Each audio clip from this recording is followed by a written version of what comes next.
what's up everyone? GameDad here, coming at you guys with part 2 of my current Game Boy Color collection. Now, this was only a 2-part series, so let's dive in and see what games are left.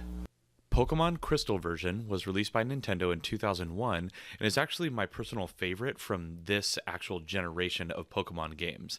I don't know what it was about this one, I just was able to sink so many hours into this game, and I always had a blast playing it. And I mean, it was pretty cool being on Game Boy Color. You got all the different colors. It didn't just look, like a colorized Game Boy game that you put into a Game Boy Color. It was actually purpose built for it. And I mean, the cartridge itself, it looked really cool. It had that like blue crystal kind of shell to it. Pokemon Silver version was released by Nintendo in 2000, and this one, along with the next one you'll see, Gold, were actually the first iterations of this particular generation of Pokemon. So it had, the typical thing that you'd come to expect.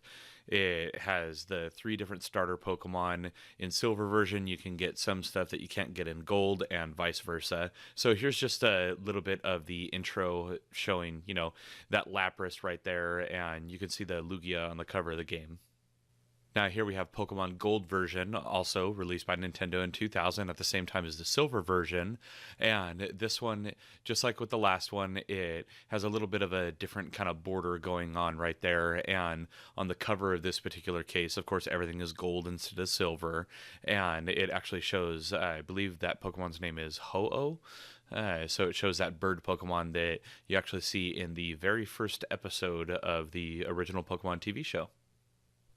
Now here we have Pokemon Pinball, released by Nintendo in 1999, and this was kind of unique because it combined pinball with the whole catching mechanic of the various Pokemon games. So you had different kind of screens pop up, and based on whatever screen would pop up would determine what city you were in, it would determine what Pokemon were coming up, and then occasionally you'd have like little boss battle kind of things going on.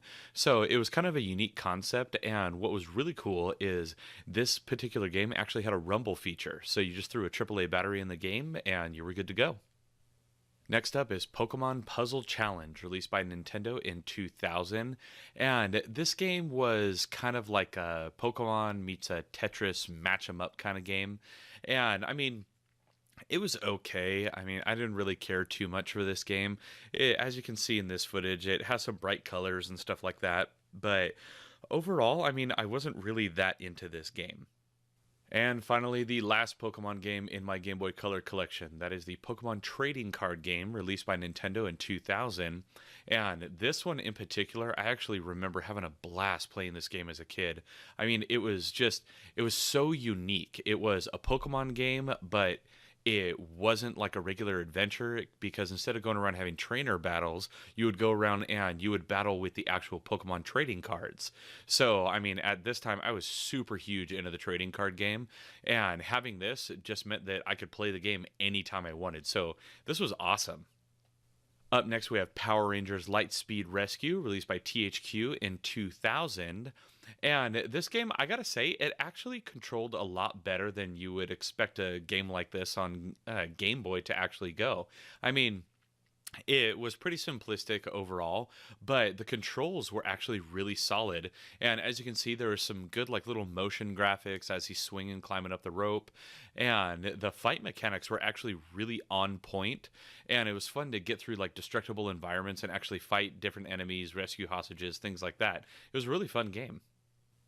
Up next is a reimagining of a classic, that is R-Type DX, released by Nintendo in 1999, and this just takes that classic shmup, that shoot 'em up R-Type, and it just gives it a nice fresh spin, some nice updated graphics, things like that. The more that came onto the screen, I did notice that you would start to have a little bit of slowdown. The game would get kind of bogged and start chugging. But overall, I mean, it was still fun to be able to play like this full color, awesome version of R-Type just on a handheld. So, I mean, that was cool. Up next is Rampage 2 Universal Tour, released by Midway in 1999, and this just takes your classic Rampage gameplay and puts it in the palm of your hand. I mean, I thought other Rampage games actually control a lot better than this one, especially like once you get more into like more like the 16-bit era, stuff like that, the games were a little more easier to control. But in this one, I mean, it was okay. It was a little clunky with the controls and kind of hard to get them to climb the buildings at times. But overall, I mean, it's a fun Rampage game. Up next, we got Rugrats Time Travel, released by THQ in 1999. And, you know, don't let what would seemingly be a little cheap Nickelodeon game fool you. This game is actually pretty fun to play. I mean, you know, I'll admit, I used to watch the cartoon a little bit, Rugrats, back in the day.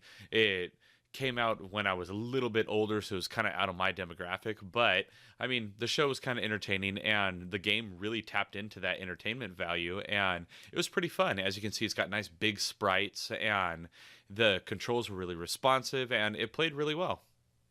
Now here we have Tomb Raider, released by Eidos in 2000, and I guess this is sort of a reimagining of Tomb Raider, like, from the other consoles, but man, this game is awful. I mean, you can see right here, just from the sprites alone, it is just not very good. I mean, they really tried to, I don't know if they were going for like a hardware push or something like that, but the controls are absolutely horrendous in this game. Yeah, cool, they added some different animations, but the character model just looks terrible. Up next is Tony Hawk's Pro Skater, released by Activision in 2000, and I gotta say, this is nothing like the original Tony Hawk's Pro Skater. I mean, yeah, sure, I get that, you know, there were hardware limitations putting it on a Game Boy, but honestly, this felt like kind of a weird ripoff of the old Skate or Die games on the NES. I mean, as you can see, I'm doing like the half pipe challenge here, but overall, the controls were not great, and this just, I mean, it's a completely different skate game that just happens to have the Tony Hawk's Pro Skater name on it. I really did not care for this. Now here we got Wario Land 3, released by Nintendo in 2000. And in this game, I mean, it's everything you would expect from a Wario game. Honestly, I think that it actually controlled better on the original Game Boy when you had like that first Wario Land game. This one, it feels like they tried too hard to, I don't know, too hard to live up to what it was before, and I feel like they just didn't execute it very well. I mean, the controls are pretty responsive, but overall, graphically, I just think they tried and didn't really succeed. Next up is XMen Mutant Academy, released by Activision in 2000. And this game, it's kind of like, you know, every typical fight game that you would expect, but with X-Men characters. I mean, as you can see here, we got Cyclops and Storm. But I gotta say, as I was playing this game is like insanely difficult. I thought, you know, maybe it would kind of ease in with the very first level or something like that. It did not, man. The AI in this game was just whooping my butt left and right, and I could barely get a hit off. So I don't know if I'm just terrible at it or not, but I didn't really care for it all that much. Next up, we have The Legend of Zelda Oracle of Ages, released by Nintendo in 2001. And this game, along with the next one in this video, followed that same kind of thing that the Pokemon games really pioneered, where you would have a couple different games telling slightly different variations on a story, or maybe the maps would be a bit different, things like that. So this is Ages, and it focuses on one specific mechanic, whereas the next one, Seasons, actually focuses on a complementary mechanic. As I mentioned, here is The Legend of Zelda Oracle of Seasons, also released by Nintendo in 2001 alongside Ages. And this one, same kind of thing. I mean, you get a little bit of a different intro, the color scheming is different, and you actually just go through and play basically the same game, or it's in like the same world, but with a different mechanic added to it.